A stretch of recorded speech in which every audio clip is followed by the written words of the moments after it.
பிள்ளைகளாய் நாம் எல்லோரும் என்றும் விளங்கிடுவோம். அவரது அன்பினை அமைதியை என்றும் எங்கும் பகிர்ந்திடுவோம். சத்திய வசனத்தை உலகெல்லாம் கூறி ரட்சிப்பை அறிவிப்போம். கர்த்தரை பாடி அவர் கிருபையை நாடி என்றும் வாழ்ந்திடுவோம். ஆண்டவர் எமக்கு அளித்த இந்த நன்னாளிலே நாமே அவரை போற்றி துதித்து கீதம் பாடுவோம். கீதம் பாடுவோம். அல்லேலூயா. கீதம் பாடுவோம். கீதம் பாடுவோம். அல்லேலூயா. கீதம் பாடுவோம்.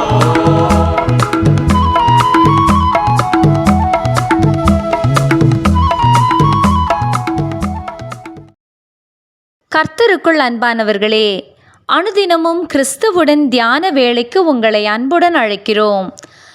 இன்றைய தியானத்திற்கான வேத வாசிப்பு கலாத்தியர் 2ஆம் அதிகாரம் வசனங்கள் 1 முதல் 10 வரை. தியானத்தின் தலைப்பு சகோதரத்துவம். எனக்கு அளிக்கப்பட்ட கிருபையை அறிந்தபோது அந்யோன்ய ஐக்கியத்திற்கு அடையாளமாக எனக்கும் பர்னபாவுக்கும் வலது கை கொடுத்து.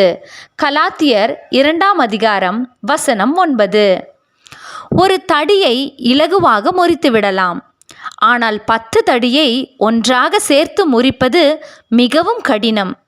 இதுபோலவே தனித்து நிற்பவனுக்கும் பலரோடு ஐக்கியமாயிருப்பவனுக்கும் உள்ள வித்தியாசமும் இருக்கிறது. பவுலை ஆண்டவர் வித்தியாசமான முறையில் சந்தித்து அழைத்தார். அவனுக்கு புறஜாதியார் மத்தியில் ஊழியம் செய்யும் அழைப்பையும் கொடுத்தார்.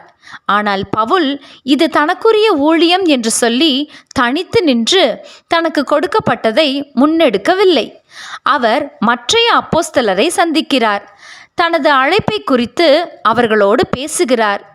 அவர்களின் அங்கீகாரத்தையும் பெற்றுக்கொள்ளுகிறார்.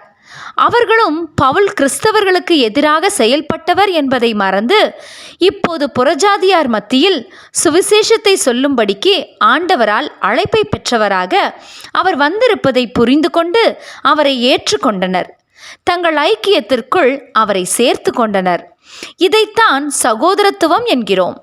கிறிஸ்துவை அறிவிக்கிறதில் எல்லோரும் ஏக மனதாய் கைகோர்த்து செயல்படுவதை அங்கே நாம் காண்கிறோம். ஒவ்வொருவருக்கும் வித்தியாசமான அழைப்பு உண்டென்பதை புரிந்து கொண்டு ஐக்கியமாய் ஒன்று சேர்ந்து பணி செய்ய அன்று தொடங்கினார்கள். தேவன் ஒவ்வொருவருக்கும் அளித்த கிருபையை புரிந்து கொண்டு அவரது ராஜ்ய பணியில் ஒருமனமாய் செயல்பட தொடங்கினார்கள். பிரியமானவர்களே, இந்த ஐக்கியமும் புரிந்துணர்வும் இன்று நமது மத்தியில் உண்டா? அல்லது ஒரு மனதுடன் பணிகளை முன்னெடுக்க நாம் முன் வருகிறோமா? நான் பெரியவன், நீ பெரியவன் என்ற எண்ணங்களும், இது எனது சபை, எனது ஊழியம் என்று பெருமிதம் கொள்வதும், போட்டிகளும் பொறாமைகளுமே இன்று நம் மத்தியில் மலிந்து கிடக்கிறது. தேவ பிள்ளையே, நாம் தனித்து நின்றால் சத்துருவானவன் நம்மை இலகுவாக ஜெயித்து விடுவான். நம்மை அவன் எளிதாக விழுங்கி விடுவான். அதே சமயம் நாம் சகோதரராக ஒருமித்து கூடி நிற்கும்போது அவனால் நம்மை அசைக்க முடியாது. எனவே கிறிஸ்துவின் சுவிசேஷத்தை அறிவிப்பதில் நாம் சகோதரராக கரம் கோர்ப்போம்.